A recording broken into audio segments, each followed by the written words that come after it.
날씨가 고르지 못하고 많이 춥습니다. 이런 날씨 가운데 우리가 하나님께 예배드리기 나왔었는데, 우리 하나님께서 오늘 이 예배 가운데 여러분을 만나 주시고 또 여러분의 심령 속에 기쁨과 평강이 가득하기를 바랍니다. 교회 소식 알려드립니다. 지금까지 오늘까지 지진이 난 키르기야와 시리아 구호 성금하는 것을 마감하겠습니다. 교회는 이미 또 보냈지만은 모금되는 대로 또 우리가 계속 모금을 보내도록 그렇게 하겠습니다. 이제 다 함께 사도신경으로 우리 신앙을 고백하심으로써 2월 마지막 주일 예배 하나님께 드리겠습니다. 전능하사 천지를 만드신 하나님 아버지를 내가 믿사오며 그의 아들 우리 주 예수 그리스도를 믿사오니 이는 성령으로 잉태하사 동정녀 마리아에게 나시고 본디오 빌라도에게 고난을 받으사 십자가에 못 박혀 죽으시고 장사한 지 사흘 만에 죽은 자 가운데서 다시 살아나시며 하늘에 오르사 전능하신 하나님 우편에 앉아 계시다가 저리로서 산 자와 죽은 자를 심판하러 오시리라. 성령을 믿사오며 거룩한 공예와 성도가 서로 교통하는 것과 죄를 사하여 주시는 것과 몸이 다시 사는 것과 영원히 사는 것을 믿사옵나이다. 아멘. 다 함께 일어나셔서 찬송가 21장 우리 하나님을 찬송합니다.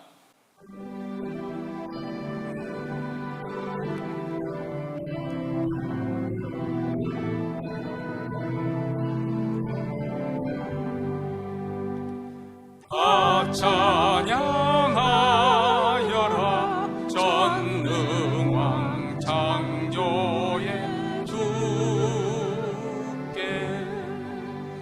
내오나 주 찬양 영광과 구원의 주님 성도들아 주 앞에 이제 나와 즐겁게 찬양하려라.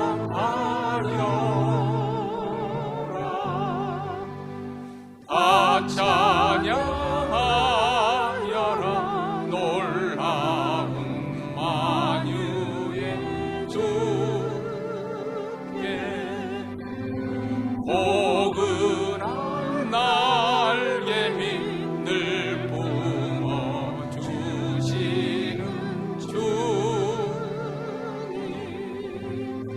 성도들아 주님의 뜻 안에서 내 소원 다 이루리라. 다 찬양하여라 온몸과 마음을 바쳐 이 세상 만물이 주 앞에 다 나와 찬양 성도들아 기쁘게 소리 높여 영원히 찬양하여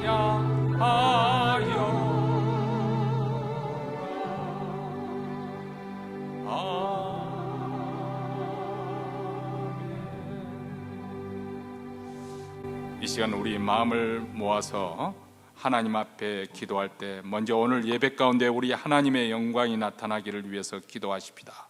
하나님의 영광의 그 얼굴빛을 우리에게 비추사 우리 마음속에는 모든 어둠을 쫓아주시고 우리 하나님 예배 받으시는 그런 영광의 자리가 되기를 소원하면서 주여 주의 얼굴빛을 우리에 향하여 두서 우리로 하여금 주님의 영광을 알게 하옵소서. 또 몬트레에 있는 모든 교회들, 특별히 우리 한인교회 주께서 주의 임재가 생생한 임재를 느끼게 하는 그런 주일 예배가 이루어질 수 있도록 위해서 기도하십시다. 두 번째로는 우리와 우리 자손들이 살 이 미국 땅을 위해서 기도하십시다. 날마다 들려오는 이 총기 사건과 또 불의함과 부도덕한 일, 이 모든 그 일들을 우리 성령의 불이 불러서 다 소멸시켜 주시고, 또 우리 하나님께서 모든 공직자들에게 우리 하나님 은혜를 입혀 주셔서 공의가 하수처럼 흐르는 그러한 의로운 나라로 다시금 회복시켜 주시고, 교회가 새로워지고 각성하게 하여 주시옵소서. 이렇게 미국 땅을 위해서 기도하십시다. 세 번째로는 마지막 우리 자신과 우리 가정의 기도 제목을 하나님께 아뢰면서, 또 우리 주변에 병석에 누워 계신 분들, 아프신 분들, 또 여러 가지 일로 공경에 빠진 분들을 위해서 축복하며, 또 하나님의 치유와 회복의 역사가 일어나도록 이 시간 이러한 기도 제목을 가지고 다 함께 통성으로 하나님께 기도하겠습니다. 자비로우시고 은혜로우신 하나님 아버지, 오늘 또 복된 주일 하나님의 백성들 한자리에 불러 모아주시고 하나님의 이름을 높여드리며 찬송하게 하여 주시니 감사합니다. 그리스도의 보혈을 힘입어 은혜 보좌 앞에 나와 하나님께 예배하는 이 시간, 하나님의 영광이 충만하게 나타나 우리로 하여금 하나님의 얼굴, 그 선하신 우리 하나님의 선한 자비로우신 것과 은혜로우신 것을 알게 하여 주시옵기를 원합니다. 하나님의 영광으로 저희들을 압도하여 주시고 그 거룩에 사로잡히는 축복된 시간이 되기를 원합니다. 몬트레는 모든 교회들 아버지 하나님, 특별히 우리 한인교회 주의 임재가 생생하게 느껴지는 주님의 임재 가운데 아버지 하나님 사로잡히게 하시고, 주님을 만난 흔적을 안고 돌아가는 그런 주일 예배가 이루어질 수 있도록 주여 주의 영광을 알게 하여 주시옵기를 간절히 원합니다. 주님의 영광을 구하는 자들에게 주님의 영광을 보게 하여 주시고, 오늘 또 우리 하나님 아버지 저희들의 기도를 통해서 특별히 우리 후손들이 살 이 미국 땅을 위해서 기도합니다. 날마다 총기 사고로 인해서 많은 사람들이 죽어가고 있고 불의한 일과 부도덕한 일들이 아버지 행행하는 이 땅에 성령의 바람이 불고 아버지 하나님의 회개의 역사가 일어나게 하시고 모든 악한 역사들의 아버지 성령의 불로 태워주시옵기를 원합니다. 아버지 국가 공직자들에게 다시 한번 아버지 하나님 저들로 하여금 지혜롭게 하시고 또 겸손하게 국가를 경영해 갈 수 있도록 우리 하나님 도와주시옵기를 원합니다. 교회마다 각성하고 회개하며 다시금 일어나기를 원합니다. 미국에 있는 모든 교회들이 아버지 다시금 새로워지게 하시고 또 모든 영적 지도자들의 우리 하나님께서 권능을 주셔서 다시 한번 이 땅의 부흥에 임하게 하여 주시옵기를 원합니다. 자비로우시고 은혜로우신 우리 하나님 아버지, 오늘 또 우리 자신의 기도 제목, 우리 가정을 위해서, 자녀들을 위해서, 직장과 사업들을 위해서 우리 장래 소원하는 말을 하나님께 아뢰며 하나님께 부르짖어 기도하오니 주여 응답하시옵소서. 하나님의 은혜 가운데 아버지 병든 자들이 낫게 하여 주시옵시고 문제가 해결되게 하여 주시고 우리 하나님의 선하심 속에서 우리 가정에 회복된 아름다운 역사가 일어나기를 원합니다.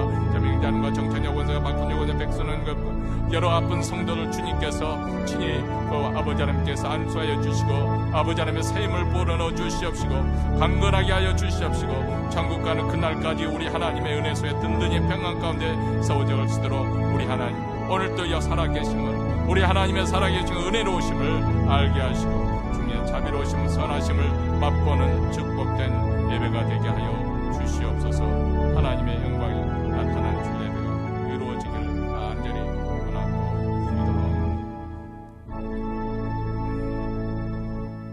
하늘에 계신 우리 아버지여, 이름이 거룩히 여김을 받으시오며 나라에 임하옵시며 뜻이 하늘에서 이룬 것 같이 땅에서도 이루어지이다.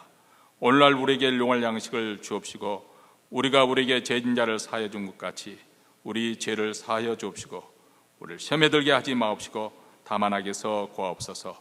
대개 나라와 권세와 영광이 아버지께 영원히 쌓옵나이다. 아멘. 오늘 우리에게 주신 하나님의 말씀은 창세기 35장 1절부터 15절입니다. 오늘까지 야곱의 기항을 통해서 하나님께서 어떻게 역사하시는지 우리 창세기를 공부하고 다음 주부터는 로마서를 공부할 생각입니다. 예전에 한번 로마서를 우리가 공부를 했었는데 제가 은퇴하기 전에 다시 한번 로마서를 좀 공부해 봐야겠다. 그때는 그냥 대충 이렇게 넘어갔었는데 이번에는 조금 더 이렇게 로마서를 공부하면서 우리가 받은 복음에 대해서 다시 한번 정리해보는 또 은혜 받는 그런 시간이 되어졌으면 좋겠습니다. 여러분들도 로마서를 미리 한번 읽어 오시면 좋겠습니다. 로마서를 공부하는 동안에 정말 그 말씀 한 구절 구절마다 우리의 살이 되고 피가 되도록 그렇게 한번 정독도 하시고 통독도 하시고 그렇게 와주시면 감사하겠습니다. 자, 오늘 본 말씀 창세기 35장 1절부터 15절까지 우리 다 같이 한 목소리로 읽겠습니다. 하나님이 야곱에게 이르시되 일어나 베들로 올라가서 거기 거하며 내가 내 형 에서의 낯을 피하여 도망하던 때 내게 나타났던 하나님께 거기서 단을 쌓으라 하신지라. 야곱이 이에 자기 집 사람과 자기와 함께한 모든 자에게 이르되 너희 중에 이방 신상을 버리고 자신을 정결케 하고 의복을 바꾸라. 우리가 일어나 베델로 올라가자.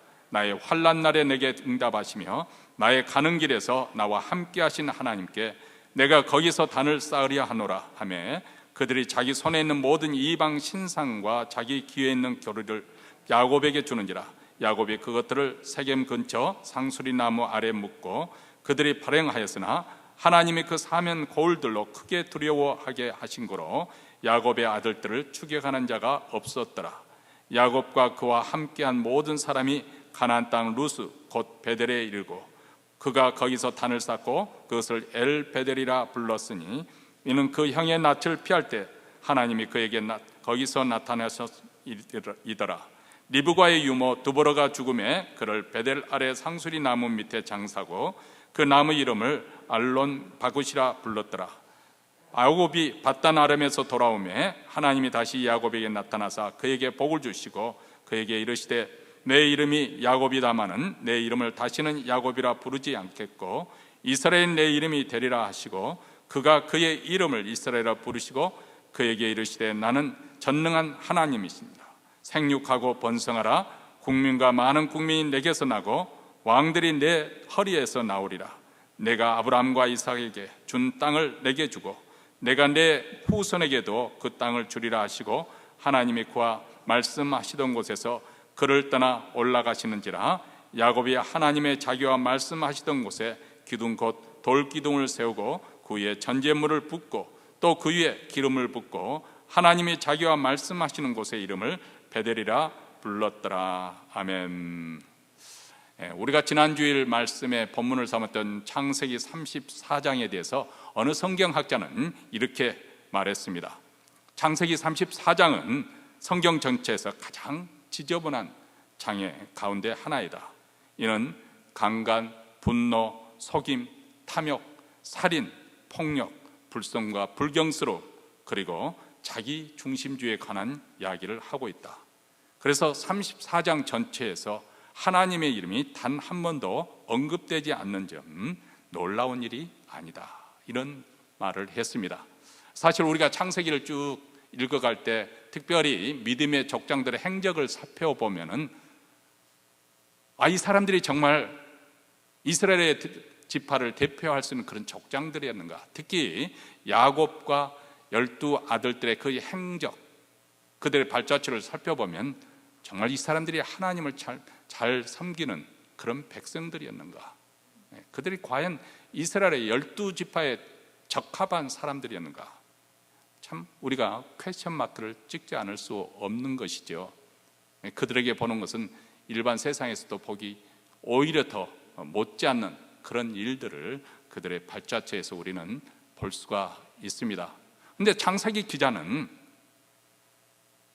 이런 일이 일어날 때마다 그들에 대해서 도덕적인 어떤 정죄나 그렇게 하지 않고 담담히 사건 자체를 우리에게 기록해서 전해줄 뿐입니다. 다만 우리가 그 창세기 어떤 문맥의 흐름 속에서 그리고 문장과 문장이나 구절과 구절 사이 행간 사이에 숨어있는 저자의 의도를 우리가 살펴볼 따름입니다. 그래서 그 가운데서 저자의 의도가 무엇인가 우리는 발견해야 하는 것이죠. 다만 여기서 한 가지 언급하고 싶은 것은 우리가 볼 때는 참 세상 사람의 도덕적인 기준에도 미치지 못하는 그들이 이스라엘의 12지파 족장이 되었다는 그 사실에 대해서 우리는 정말 어메이징, 놀랍다 그런 말로 표현할 수밖에 없을 것이고, 또 사실 우리가 복음을 이해할 때 비로소 그것이 무엇을 의미하는 것인지 우리 자신을 알게 되면 그것이 얼마나 놀라운 은혜에 관한 이야기인지 우리는 깨닫게 됩니다. 어쨌든 여기서 우리가 우리 창세기 저자가 이 34장에서 우리에게 전해주는, 아니 우리가 발견할 수 있는 한 가지는 고향으로 돌아온 야곱의 행보에 대해서, 그 행적에 대해서 결코 우호적인 것은 아니라는 사실 한 가지는 분명히 우리가 알 수가 있습니다. 지금까지 사실 야곱에게서 이루어진 그 모든 일, 하나님의 도우심 가운데 다 잘 되었습니다. 그리고 여러 가지 어려운 문제도 있었지만 그 장애물도 잘 풀렸죠. 라반과의 관계도 원만히 풀려서 잘 헤어지게 되었고, 형 예수와의 불화한 그 관계도 하나님의 은혜 속에 잘 해결되었습니다. 그런데 고향에 돌아온 10년이라는 세월이 흘렀어도 야곱은 베델로 올라가서 하나님께 이전에 약속했던 그 소원을 갚으려 하지 않습니다. 그 대신에 아마 세겜에 정착하려고 노력하였던 것 같습니다. 오늘날식으로 표현하면 정말 경제적으로 풍요로운, 또 어떻게 보면 문화적으로 잘 발달되어 있는, 그리고 자녀 교육시키기에 적합한, 그렇게 보였던 세겜이 참 좋아 보여서 다른 그 어떤 것보다도 그것이 좋다고 여겨져서 그 세겜에서 뿌리를 내려고 했던 것 같습니다. 순조롭게 일이 잘 풀리고 잘 되다 보니까 사실 사람이 거기에 현실에 안주하게 되지요. 그리고 현실에 안주하다 보면 자연적으로 영적으로도 태만과 안일에 빠지게 됩니다. 겉으로 볼 때는 별다른 변화가 없어 보입니다. 이전처럼 다시 평온한 일상생활을 하고 있습니다. 그런데 내면의 세계, 내적으로 보면은 점점 야곱의 밤이 하나님으로부터 멀어지고 있다는 것이 문제입니다. 보통 죄는 이렇게 우리가 안일과 태만에, 영적으로 안일과 태만에 빠졌을 때 불현듯 엄습하게 되는 것이죠. 여러분, 우리는 다윗의 이야기를 잘 알지 않습니까? 하나님의 마음에 합한 사람이라고 칭호를 받은 그 다윗이 사울 왕에게 쫓김을 당하고 도망 다닐 때는 그는 죄를 짓지 않았습니다. 그의 아주 깨어난 양심에 의해서 사울을 자기 손으로 죽일 수 있음에도 불구하고 자기 손으로 피를 흘리지 않았습니다. 그런데 통일 이스라엘 왕국을 이루고 전국이 안정되고 평온을 되찾았을 때 그는 안일과 태만에 빠졌습니다. 전날 밤 늦게까지 유흥에 어쩌면 즐겼을 법합니다. 그리고 다음날 늦은 오후에 일어났습니다. 그리고 옥상을 거닐다가 모욕하던 밧세바를 보고 그만 정욕에 사로잡혀 간음죄를 짓지요. 그리고 그 후에 안전 범죄를 꾀하기 위해서 밧세바의 남편 우리아를 전쟁터 최전선에 세워서 그를 죽게 합니다. 물론 눈물로 회개하면서 용서를 구하는 다윗을 하나님께서는 용서하셨습니다. 그런데 그 후 그의 집에 칼날이 떠나지 않게 되지요.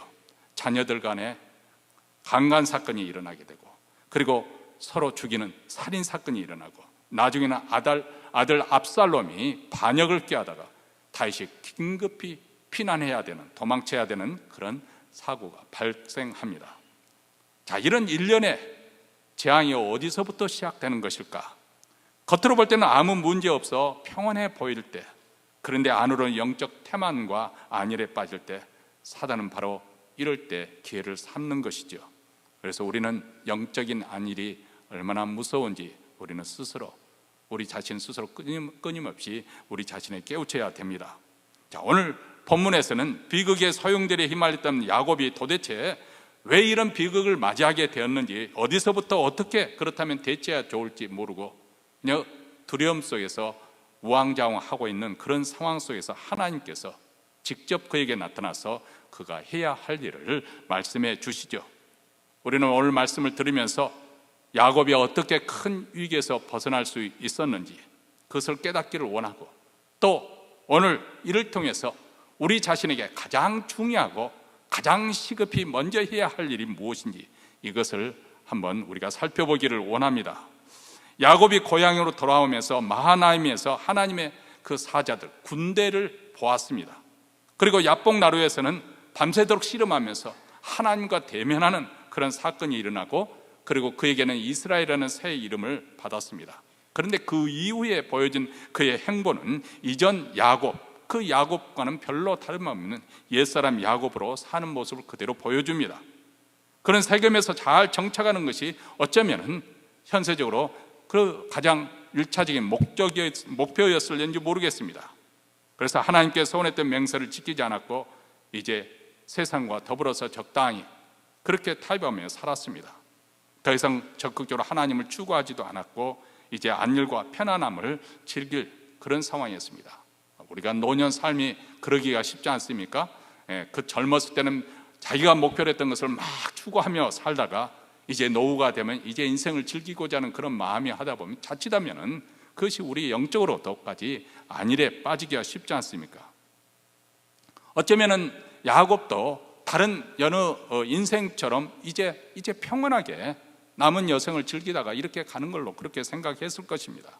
그런데 하나님의 보호하심과 간섭함이 없는 인생이 얼마나 위태한지, 또 우리가 살고 있는 이 세상이 그렇게 겉으로 볼 때 평온한 것처럼 보이지만은 실상은 아주 위험한 곳이라는 것을 야곱은 이런 비극의 소용돌이에서 비로소 깨닫게 되는 것이죠.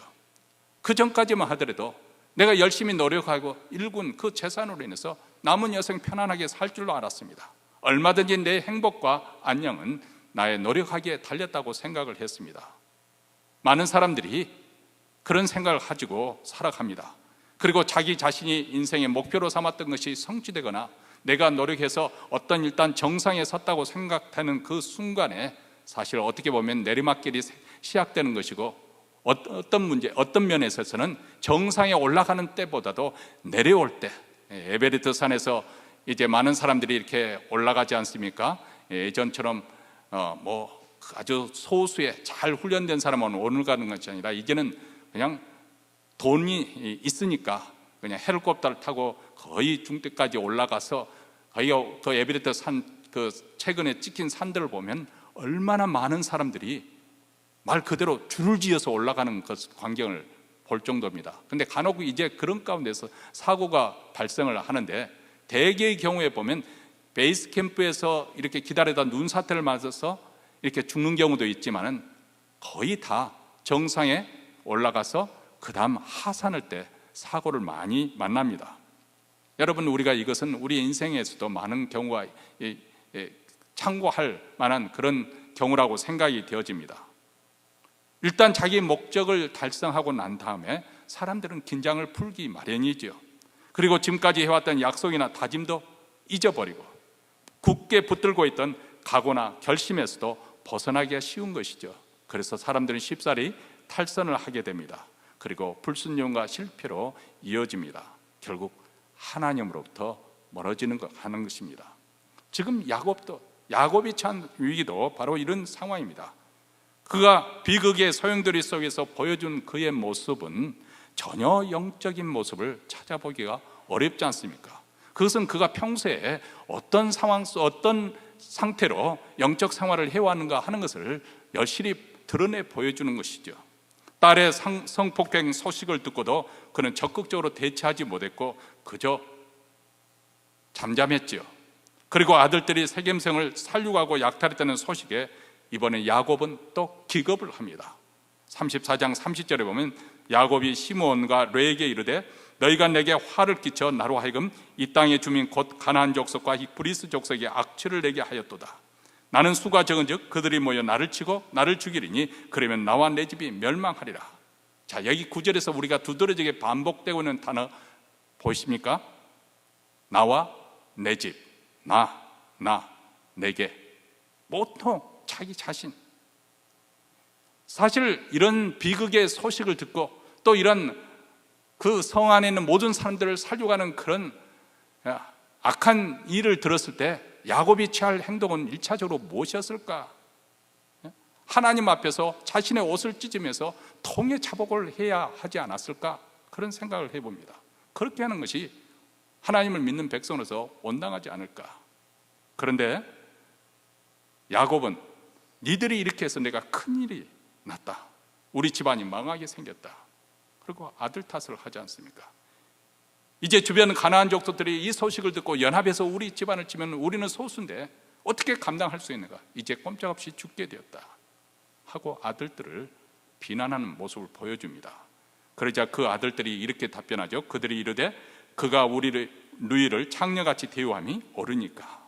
벌써 이제 아들들이 장성해서 아버지 야곱에게 아주 불순하게 대꾸하는 그런 장면이 나오고 있습니다.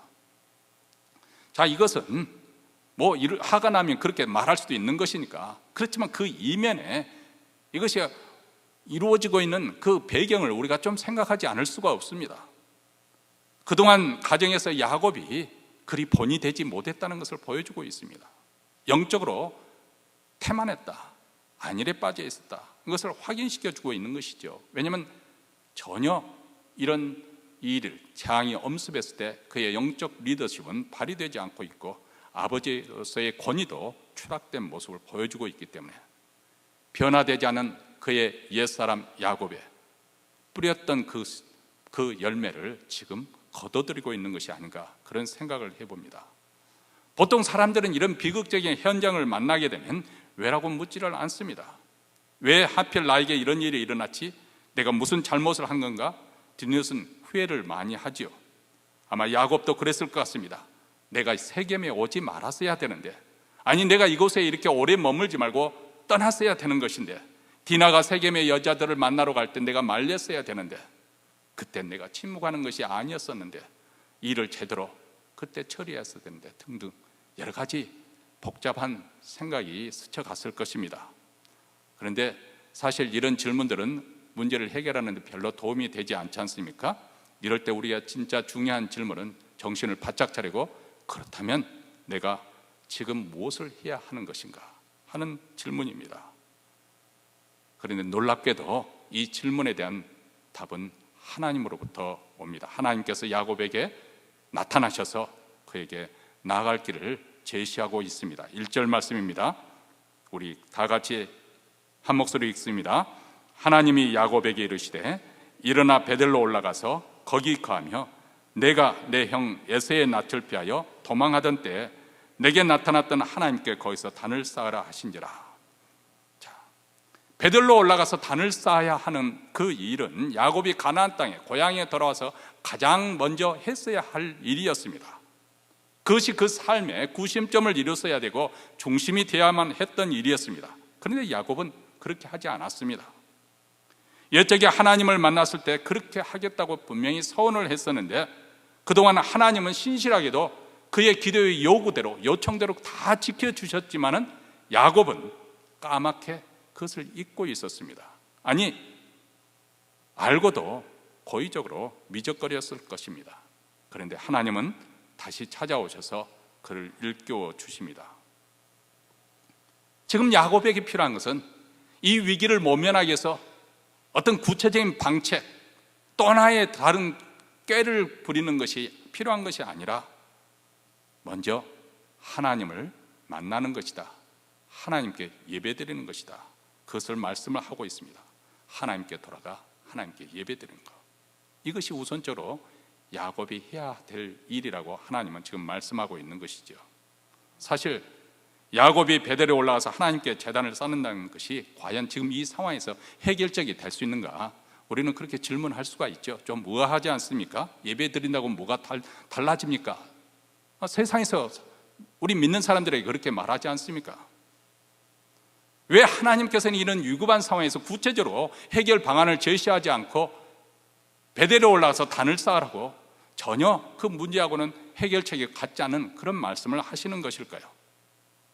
그런데 우리는 이것을 이해하려면 베델이라는 것이 어떤 의미를 가지고 있는지 이것을 생각해 보아야 됩니다.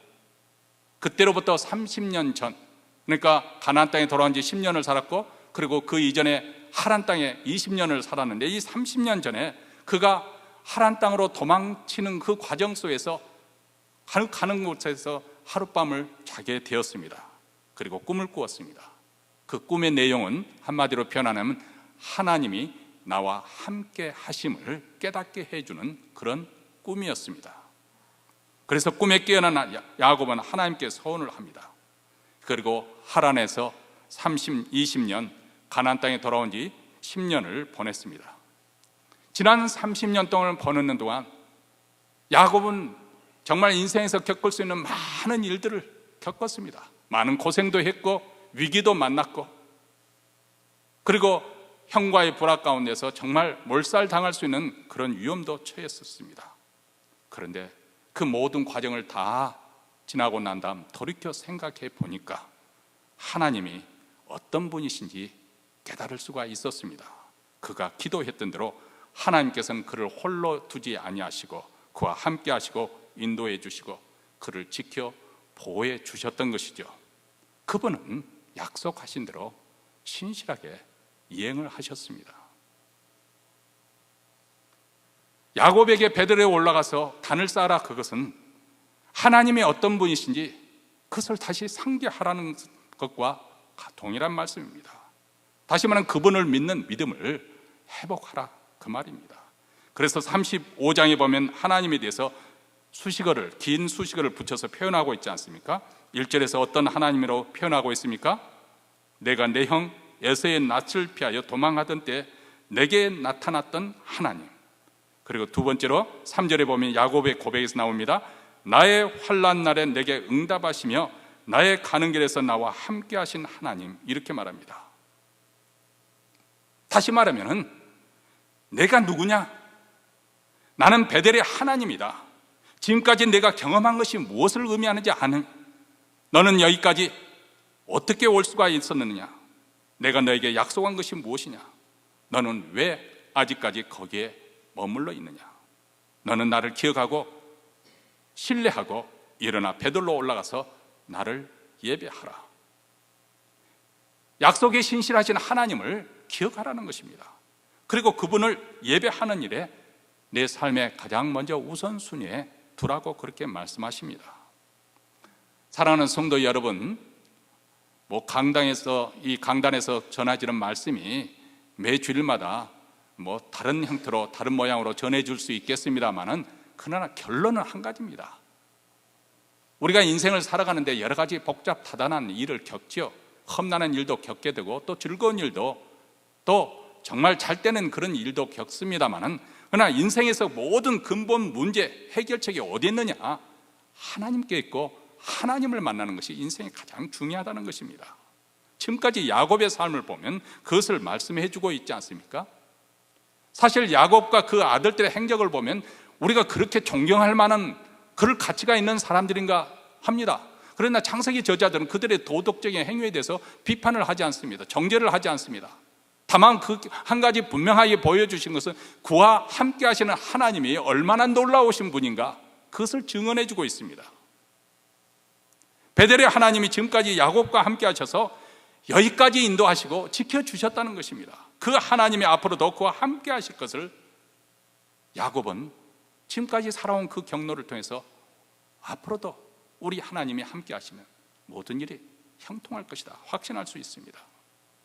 그래서 야곱이 실패를 경험했고 낙심할 수 있었고 생명의 위협으로 두려움 가운데 처했었지만은, 그러나 지금 가장 먼저 해야 될 일은 바로 이 하나님을 만나는 것, 이 하나님을 대면하는 것, 그 하나님에 대한 믿음을 회복하는 것, 그리고 그 하나님께 예배 드리는 것을 그렇게 하나님께서 일깨워 주는 것이죠. 베델의 하나님을 기억하며 베델로 올라가는 것이 그가 해야 할 일이라는 것입니다. 여러분, 우리도 우리 삶에도 그런 경험이 있지 않습니까? 내 삶에 역사하셨던 하나님, 그 보호하심과 인도하심을 경험했던 적, 그리고 하나님은 정말 약속에 신실하듯 나와 함께 하시는구나, 그것을 경험했지 않습니까? 그 한 번의 그 경험, 그 베델의 경험이 다른 날들을 베델로 살게 만들어 주는 것이죠. 그 하나님께서 지금도 나와 함께 하시고, 그렇기 때문에 지금도 이곳이 바로 베델이 될 수 있다는 것을 깨닫게 해 주시는 것이죠. 내가 거하는 곳이 어디든지 간에 우리가 하나님을 예배함으로써 하나님의 어떠하심을 경험함으로 우리는 바로 그곳을 베델로 만들 수 있다, 그 말입니다. 일어나 베델로 올라가는 것, 다시 말하면 우리가 해야 할 일은 하나님의 어떤 분이신지, 그분이 어떤 일을 행하셨는지 기억하라는 것이죠.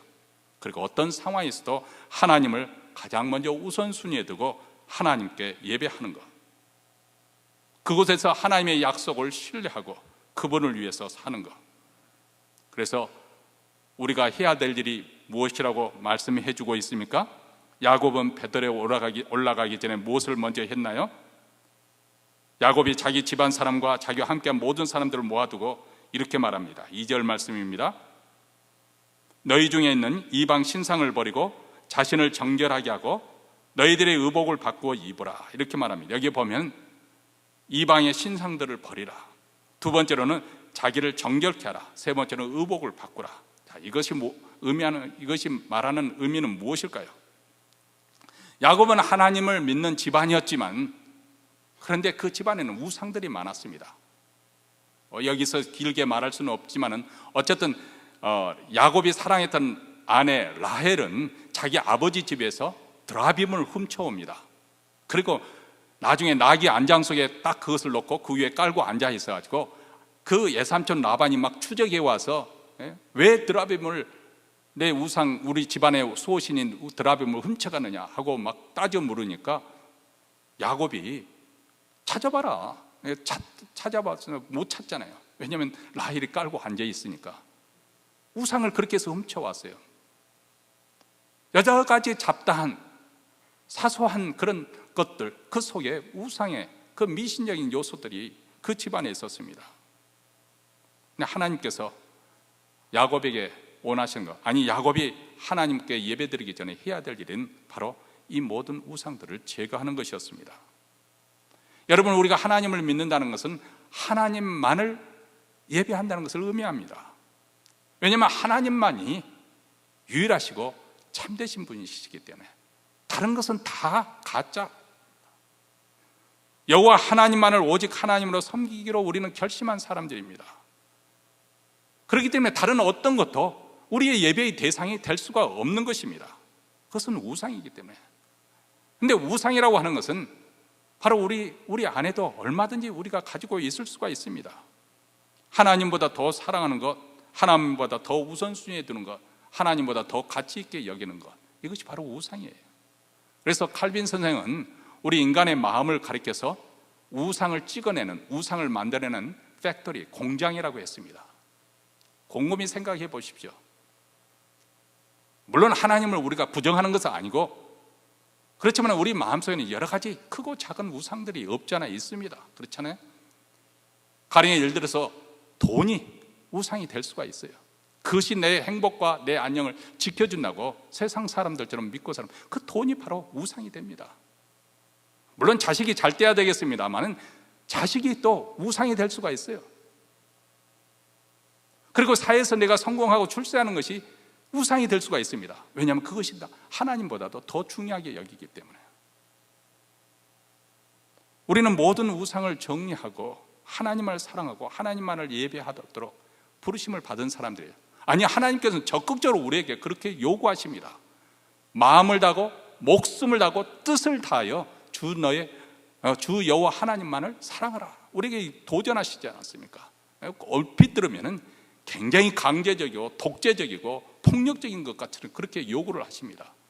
사랑이라는 것이 어떻게 그렇게 강요한다고 되어지는 일입니까? 그러니까 우리 하나님은 당당하십니다. 우리에게 그렇게 하라는 거예요. 왜 하나님께서 그렇게 당당하게 우리에게 그렇게 요구하시는가? 우선 첫째로는 하나님이 그렇게 하셨기 때문에, 우리를 그렇게 사랑하셨기 때문에 그렇습니다. 세상에 하나님께서 자기의 아들 독생자를, 우리를 죄를 대신해서 내어주기까지 우리를 사랑하셨잖아요. 그만큼 희생하셨기 때문에 우리에게 당당하게 요구하시는 거지요. 두 번째로는 하나님께서 그렇게 요구하시는 이유는 무엇이냐? 바로 우리의 행복을 위해서 그렇습니다. 우리가 좋아하는 그것이, 우리가 우상으로처럼 그렇게 여기는 그것이 있으면 행복할 걸로 생각하지만 그것이 우리의 족쇄를 매게 되고 필경은 우리를 멸망으로 이끌어가기 때문에 그렇습니다. 가령 예를 들어서 우리가 자식들에 대해서 굉장히 자랑스러워하고 대견해하고 그들이 성공하는 것이 참 기쁘고 그렇지만은 너무 자식이 우상이 되어버리면 그 자식과 부모의 관계도 그게 사랑을 넘어서서 뭐라고 하나요? 애착이라고 그러나요? 집착이 되어버리면 자식 농사 망치는 거예요. 그렇잖아요? 자식에 대해서 너무 간섭을 많이 하고, 그래서 사실 정상적이면 자식이 부모로부터 독립을 해야 되거든요. 근데 한국 어머니와 아들과의 관계랄까? 뭐 그 관계는 굉장히 끈끈하잖아요. 그만큼 희생을 했기 때문에. 그래서 아들이 결혼을 했는데도 어머니가 간섭하고 개입을 할 그런 가정에 있어서 불화가 얼마나 많은지 조성되는지 모릅니다. 여러분, 그것은 사랑이 아니고 집착입니다. 집착은 망가지게 되어 있어요. 다시 말하면 하나님께서 우리에게 하나님을만을 가장 최우선적으로 두고 사랑하라는 것은 우리를 사랑하셨기 때문에 우리로 하여금 세상으로부터 자유하게 되고 죄로부터 자유하게 되고 그것이 우리에게 복된 길이기 때문에 우리에게 그렇게 요구하시는 것이죠. 그 다음으로 하나님께서 야곱이 자기 가족들에게 뭘 요구하냐면 정결하게 목욕을 하고 깨끗한 옷을 갈아입으라. 이것은 우리가 예배드리기 위해서 뭐 매번 목욕하고 옷을 갈아입고 새 옷을 입고 나오라 그런 뜻이 아닙니다. 한마디로 우리가 하나님을 만나기 위해서는 합당한 마음의 자세, 태도를 갖추라는 것이죠. 왜냐하면 하나님을 우리가 함부로 할 수 있는 그런 분이 아니기 때문에, 그분은 거룩하신 분이기 때문에 그분에 대한 두려움을 가지고 나오라는 것입니다. 그렇기 때문에 우리는 예배드려 나가기 전에 우리 자신을 살펴보는 것입니다. 우리에게 방해 요소가 되는 것이 없는지 한번 생각해 보십시오. 하나님께 나가는데 걸림돌이 되는 그런 죄가 있는지, 하나님보다 더 사랑하는 것이 무엇인지, 하나님이 싫어하시고 미워하는 일을 아직도 내가 떼어버리지 못하고 붙들고 있는 것은 없는 것인지. 우리 하나님은 자기 자신 외에 다른 예배의 대상을 허락하지 않습니다. 어떤 점은 보면 아주 독선적으로, 배타적으로 자신에 대한 온전한 사랑과 충성을 요구하시죠. 다시 말하면 우리 마음이 나뉘는 것을 원치 않았습니다. 하나님께 나아갈 때는 모든 우상을 제거하고 자신을 깨끗게 하는 것이 필연적으로 필요한 것입니다. 여러분, 우리는 그리스도 안에 있기 때문에 사실 이런 관점에서 많이 부족하지요. 그렇지만 여전히 하나님의 은혜 가운데 오늘 또 예배에 나올 수 있었습니다. 그러나 이 예배를 드리면서 우리는 하나님을 향한 그 사랑을 빼앗아가는 그런 우상들, 내 자신을 돌아보면서 죄에서 돌이킬 수 있는 그런 마음이 있기를 바랍니다. 그래서 온 마음을 다하여 예배 드릴 때 그것이 바로 내 삶의 어려움과 또 내 삶의 공고함과 문제를 해결할 수 있는 첫 비결의 첫 발걸음인 것을 우리는 인식하는 것이 좋습니다. 이렇게 야곱이 하나님의 명령에 순종하고 길을 떠날 때 어떤 일이 일어났습니까? 5절 말씀에 봅니다. 그들이 떠나서는 하나님이 그 사명 고울들로 크게 두려워하게 하셨으므로 야곱의 아들들을 추격하는 자가 없었더라, 이렇게 말합니다. 자, 야곱이 염려하고 두려워했던 것은, 자, 세겜성이 이렇게 멸절을 당했는데 그의 같은 족속인, 같은 민족인 그 가나안족들이 그 소식을 들을 때 우리를 가만히 내버려 두지 않을 거 아닌가? 그들이 연합해서 공격해 온다면 우리는 꼼짝없이 소수인 우리는 죽게 되었다, 그것을 두려워하고 있었지 않아요? 그런데 야곱은 그들이 연합해서 자기를 죽일까 봐서 두려워했었는데 그들이 오히려 야곱을 두려워하고 있는 그런 상황으로 그렇게 역전이 됩니다. 누가 그렇게 바꾸어 주셨어요? 하나님께서 바꾸어 주셨습니다. 하나님께서 야곱으로 하여금, 야곱이 그 우선순위를 바로 잡은, 하나님 말씀에 순종하자마자 하나님께서 이렇게 바꾸어 주십니다. 우리가 순종할 때 하나님은 나머지는 책임져 주십니다. 하나님이 역사하십니다. 그래서 우리로 하여금 적들 앞에서 수치를 당치 않도록 우리 하나님께서 막아주시는 것이죠. 그리고 야곱이 제단을 쌓고 하나님을 예배했을 때 하나님께서는 다시 그에게 나타나서 그에게 복을 주십니다. 여기서 보면 하나님께서 야곱에게 주신 복을 크게 세 가지로 우리가 볼 수가 있습니다. 첫째는 야곱의 바뀐 이름 이스라엘을 다시 확인해 주시죠. 이게 참, 저는 이 성경 말씀 이 부분이 참 놀랍습니다. 이 이스라엘이라는 이름으로 야곱이 받잖아요. 근데 믿음의 족장 중에서 아브라함도 있고 이삭도 있고 그 다음 야곱이 있는데 그중에 이 야곱이 이스라엘의 이름을 받았습니다. 그리고 나중에 거기서 나온 민족이, 아브라함의 후손들이 이스라엘이라는 이름을 갖습니다. 제 생각 같아서는 그래도 아브라함과 이삭은 좀 모범생에 속하니까 뭐 이스라엘 민족이라는 이름 대신에 아브라함이라는 이름으로 이스라엘 민족의 이름을 삼도록 그렇게 하면 더 바람직하지 않았을까, 그런 생각을 해봅니다. 그런데 놀랍게도 이 야곱을 이스라엘이라는 이름을 주고 그리고 그 후손들이 이스라엘, 그 나라 이름을 이스라엘로 그렇게 칭하게 되는 놀라운 역사가 일어나죠. 사실 복음을 우리가 이해하지 않고서는 이런 현상을 이해할 수가 없지 않습니까? 근데 하나님께서 이것을 다시 상기시켜 주는 이유가 있습니다. 야곱, 너는 앞으로 새로운 존재가 될 것이고 또 마땅히 그렇게 대해야 된다 하는 것을 지금 확인시켜 주는 것입니다. 야곱, 형의 발 뒤꿈치를 붙잡고 나온 사람, 바로 비열한 사람, 속이는 사람, 사기꾼, 그런 사람을 이제는 살아서는 안 되고 이스라엘, 하나님과 겨루어서 이긴 사람, 특별히 이제부터는 하나님을 의지하면서 하는 사람으로 변화되어야 되는 것을 강조하고 있는 것이죠. 두 번째로는 두 번째 복은 자손의 번성이 11절에 나왔습니다. 나는 전능한 하나님이라 생육하며 번성하라. 국민과 많은 국민이 내게서 나고 왕들이 내 허리에서 나오리라. 이렇게 말씀하고 있습니다. 많은 후손들이 나오게 될 것이다. 이것은 창세기에서부터 나오는 말씀이죠. 생육하고 번성하라. 아담과 이브에게 주신 말씀이지 않습니까? 그리고 아브라함에게도 내 후손이 하늘의 별들과 같이 많아질 것이고 바다의 모래와 같이 많아질 것이다. 그것을 약속하고 있습니다. 그것을 지금 야곱에게 하고 있는 것이죠. 세 번째 복은 땅에 대한 약속입니다. 내가 아브라함과 이삭에게 준 땅을 내게 주고 내가 내 후손에게도 그 땅을 주리라 하시고 하나님이 그와 말씀하시던 곳에 그를 떠나 올라가시는지라. 자, 여기 보면 하나님께서 야곱의 세 가지 복을 약속하고 있습니다. 이스라엘의 새 이름, 그리고 많은 후손들, 그리고 땅을 약속하고 있습니다. 사실 본래 이 약속들은 처음 아브라함을 불렀을 때 하나님께서 아브라함에게 약속했던 그 복과 동일한 그 연장선에 있습니다. 내 이름을 온 세상에 창대케 하겠다. 자손이 하늘의 별과 같이 바다의 모래와 같이 많을 것이다. 이 땅을 너와 내 자손에게 주셨다. 즉 여기도 보면 이름, 땅, 자손입니다. 근데 야곱에게 이 약속을 두세 번 그의 일생을 통해서 하나님께서 나타나셔서 약속을 해주고 계십니다. 자, 이것은 우리에게 무엇을 말씀을 해주고 있는 것인가? 하나님의 언약은 변함이 없지만은 그것을 매번 새롭게 할 필요성이 있다는 것입니다. 우리가 한번 은혜를 받았기 때문에 그것을 땅에 묻어두고 그것을 가지고 평생 가는 것이 아니라 우리가 받았던 은혜를 다시금 새롭게 갱신할 필요가 있다, 그 말입니다. 우리 하나님은 변하지 없는, 변덕이 없는 그런 분이시지만은 우리 인간이 변덕스럽기 때문에, 우리 인간이 살다 보면 은혜를 까먹기 때문에 그렇습니다. 그렇기 때문에 하나님과의 관계가 자꾸 멀어지려고 하는 그런 성향을 가지고 있는 우리는 하나님께서 우리에게 하신 말씀, 약속을 우리는 다시금 상기시킬 필요가 있는 것입니다.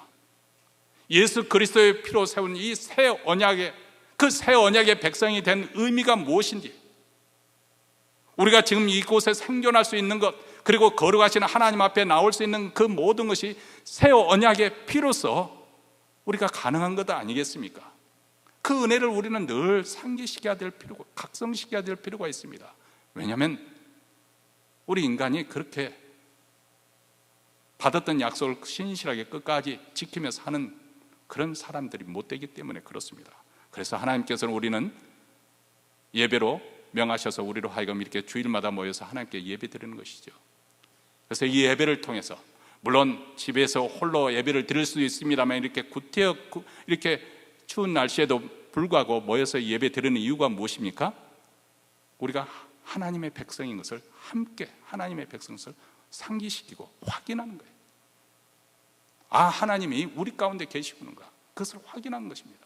그리고 하나님께서 우리에게 맺었던, 그리스도의 피로 맺었던 그 새 언약의 백성, 그 새 언약이 지금도 유효하고 있구나. 그래서 우리가 하나님 앞에 담대하게 나아갈 수 있는 것이죠. 베델은 야곱의 인생에서 가장 비참하고 무력하고 낮은 곳을 의미하지요. 그런데 동시에 바로 그곳에서 하나님께서 야곱을 만나 주시고 그에게 놀라운 복을 약속하십니다. 가장 낮은 곳에 가장 놀라운 엄청난 약속을 받습니다. 그래서 그는 가장 낮은 그 자리에서 가장 풍성하고 영광스러운 날을 보냈습니다. 여러분의 베델은 어디입니까? 내 인생에서 가장 처참했던 그곳이 아닙니까? 그러나 동시에 그곳에서 하나님을 만났던 그곳이 바로 베델이기도 합니다. 그 베델로 올라가라고 하나님은 우리에게 말씀하십니다. 요한계시록에 보면 사도 요한이 보는 환상 가운데 예배소 교회에 향해서 하나님께서 예배소 교회에 칭찬을 하시고, 그러나 내게 한 가지 돌이킬 것이 있다. 처음 사랑을 회복하라, 우리에게 말씀합니다. 그리고 너의 그 모든 것을 회개하고 돌이키고 처음 행위를 가져라. 처음 행위가 무엇일까요? 바로 말씀과 기도의 삶, 그리고 주님의 교회를 사랑하고 섬기는 이 모든 것을 회복하라는 거예요. 그래서 처음 가졌던 그 사랑을 다시금 가지고 살라고 말씀하십니다. 우리 주님께서 시리에 빠졌던 베드로에게 다시 나타나셔서 그들을 책망하지 아니하시고 세 차례 거듭 물었던 것은 내가 나를 사랑하느냐. 베드로의 그 마음속에는 그 사랑을 다시금 끌어내시고 그 불을 지펴내 주십니다. 우리 주님께서는 우리로 하여금 베들로 올라가라고 하십니다. 왜 그럴까요? 바로 주님을 향한 처음 사랑, 그 은혜를 회복하기 위해서입니다. 베들로 올라가십시오. 지금 있는 곳이 아니라 내가 있어야 할 곳으로 우리가 가십시다. 내 환난 날에 내게 응답하시고 내가 가는 길에 나와 함께 하신 하나님, 나의 기도를 들으시고 내 모든 삶 가운데 역사하시고 인도하시는 하나님, 그 하나님께 나아가십시다. 그분의 지혜로 위로를 받고 그분의 능력으로 힘을 얻고 그분의 자비로 은혜를 얻으시길 바랍니다. 그러려면 내 삶에서 하나님 앞에서 합당치 않은 것을 버리고 내 마음속에 있는 죄악을 떨쳐버리고 회개함으로 다시 하나님 앞에 나아가야 할 것입니다. 여러분이 지금 세겜이 있든지 아니면 베델을 향해서 나아가기 위해서 세겜을 떠났든지 그 도중 어느 곳에 있든지 그것은 상관없습니다. 세겜에서 얼마나 큰 비극을 여러분이 경험했든지 아니면 중간 그 어디에서 아직도 여전히 방황하고 있든지 상관없습니다. 다만 우리가 가야 할 곳이 베델이라는 것, 하나님의 집이라는 사실을 우리는 다시 한번 상기하시기 바랍니다. 그곳으로 가십시다. 그곳에서 하나님께 예배를 드리시기 바랍니다. 그러면 내가 어느 곳에 있든지 그것이 바로 하나님께서 나와 함께 하실 것이고 나의 예배를 받아주시고, 그래서 그것이 바로 하나님의 집 베델이 될 줄 믿습니다. 기도하겠습니다.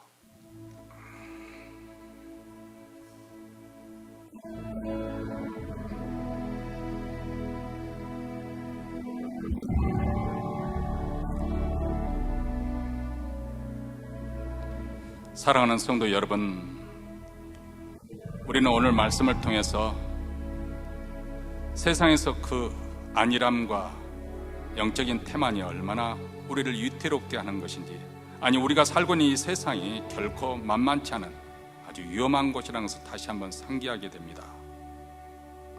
더 이상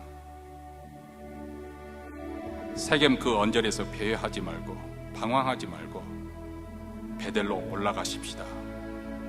하나님의 집, 그곳에 가서 하나님을 대면하고 하나님께 예배를 드리십시다.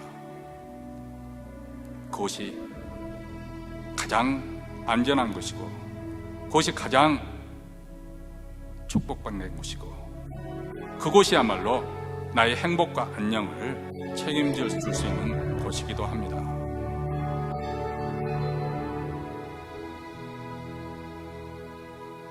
우리의 신앙의 길을 무겁게 하는 그 모든 것을 다 떼어버리고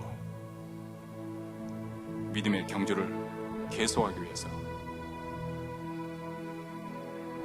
다시 한번 우리의 삶을 성찰하면서 준비하십시다. 베델로 올라가기를 결단하십시다.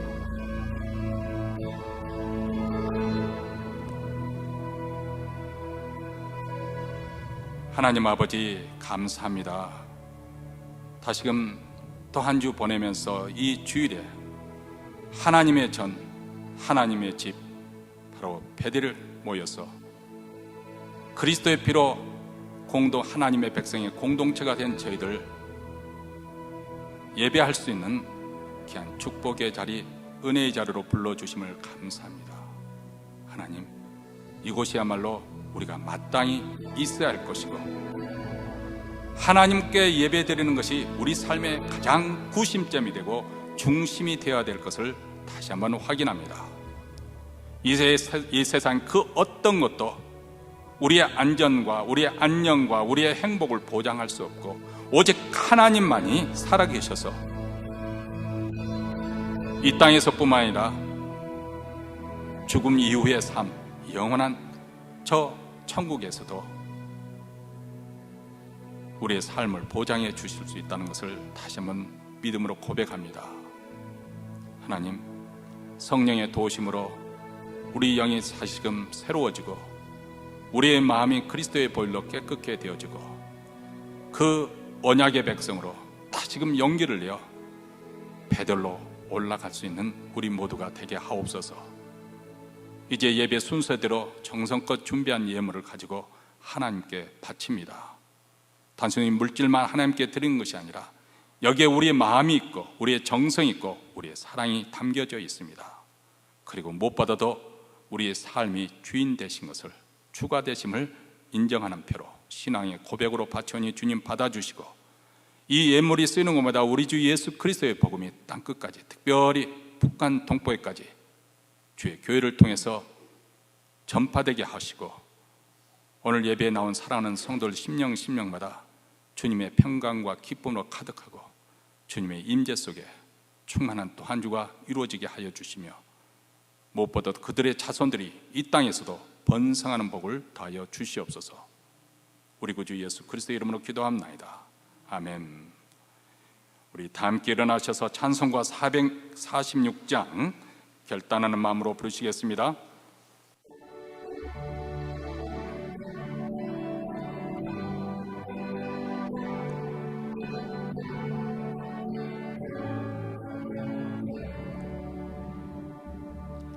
오 놀라운 구세주 예수 내 주 참 능력의 주시로다.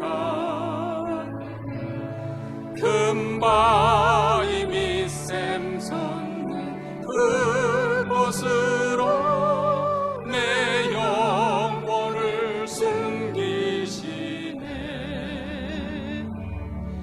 메마른 땅을 종일 걸어가도 나 피곤치 아니하며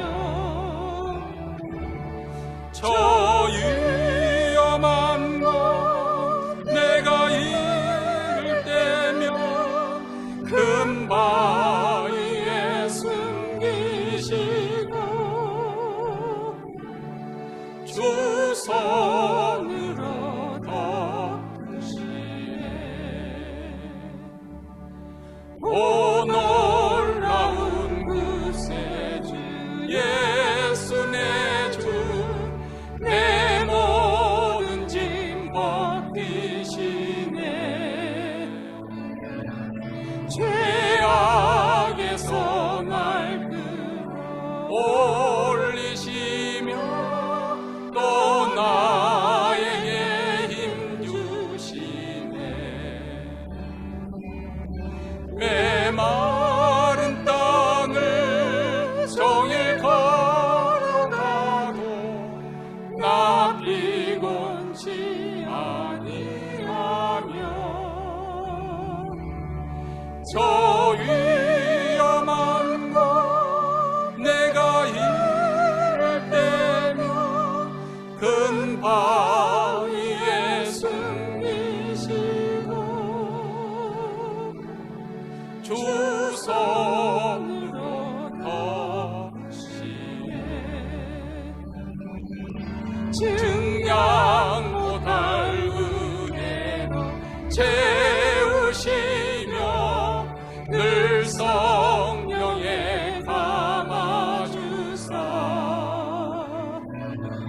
큰 기쁨 준 주님을 찬양토록 내 생활을 도우시네. 메마른 땅을 종일 걸어가도